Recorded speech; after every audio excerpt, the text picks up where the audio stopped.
போக்குவரத்து துறை மின்மயமாக்கல் மற்றும் செயற்கை நுண்ணறிவு காரணமாக மாறிவரும் சூழலில் கோவை குமரகுரு கல்வி நிறுவனங்கள் மற்றும் சொசைட்டி பாத் ஸ்மார்ட் மொபைலிட்டி இணைந்து நடத்தும் கோவையில் ஸ்மார்ட் மொபைலிட்டி சர்வதேச மாநாடு. நாளுக்கு நாள் வளர்ந்து வரும் உலகளாவிய போக்குவரத்து துறை மின்மயமாக்கல் மற்றும் செயற்கை நுண்ணறிவு காரணமாக அதிவேகமாக மாறிவரும் சூழலில் வருங்கால போக்குவரத்துக்கான புதிய பாதையை உருவாக்கும் வகையில் கோவை சரவணம்பட்டி பகுதியில் உள்ள குமரகுரு கல்வி நிறுவனங்கள் மற்றும் சொசைட்டி ஃபார் ஸ்மார்ட் மொபைலிட்டி இணைந்து நடத்தும் ஸ்மார்ட் மொபைலிட்டி சப்மிட் 2026 எனும் நிகழ்ச்சி நடைபெற்றது. தொழில்துறையில் ஏற்படும் சவால்களுக்கு தீர்வு காணும் வகையில் 2 நாள் மாநாடாக நடைபெற்றது. இம்மாநாட்டின்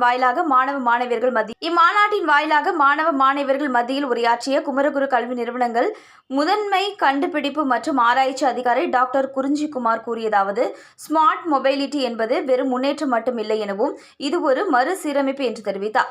வாகனங்களை சொந்தமாக வைத்திருப்பதை விட அவற்றை பயன்படுத்துவதற்கான அணுகலையே மக்கள் இனி விரும்புவார்கள் எனவும், எதிர்கால வாகனங்கள் வெறும் இயந்திரங்கள் மட்டுமின்றி அவை கணினி மற்றும் தொலை தொடர்புடன் ஒருங்கிணைந்த தளமாக மாறும் என்று தெரிவித்தார். சாலையில் ஏற்படக்கூடிய போக்குவரத்து நெரிசலை குறைக்கவும் விபத்துகளை தடுக்கவும் மிக முக்கியம் என்று தெரிவித்தார். தொடர்ந்து குமரகுரு மின்சார அறிவியல் பள்ளியின் இயக்குநர் டாக்டர் ரமேஷ் பாபு மாநாட்டின் விரிவான திட்டங்களை விளக்கினார். இம்மாநாட்டில் 20 தொழில்துறை வல்லுநர்கள் கூடி குழு விவாதங்கள் நடைபெற்றது. இதில் 180 ஆய்வுக் கட்டுரைகளில் இருந்து தேர்ந்தெடுக்கப்பட்ட 55 சிறந்த கட்டுரைகளின் சமர்ப்பிப்பு இதில் அடங்கியது. இந்தியா பைக் சேலஞ்ச் போட்டியில் பல்வேறு கல்லூரிகளைச் சேர்ந்த 96க்கும் மேற்பட்ட மாணவர்கள் கலந்து கொண்டு தாங்களாகவே வடிவமைத்த மின்சார பைக்குகளை ஓட்டி அதற்கு செயல் விளக்கமும் அளித்தனர் என்பது குறிப்பிடத்தக்கது.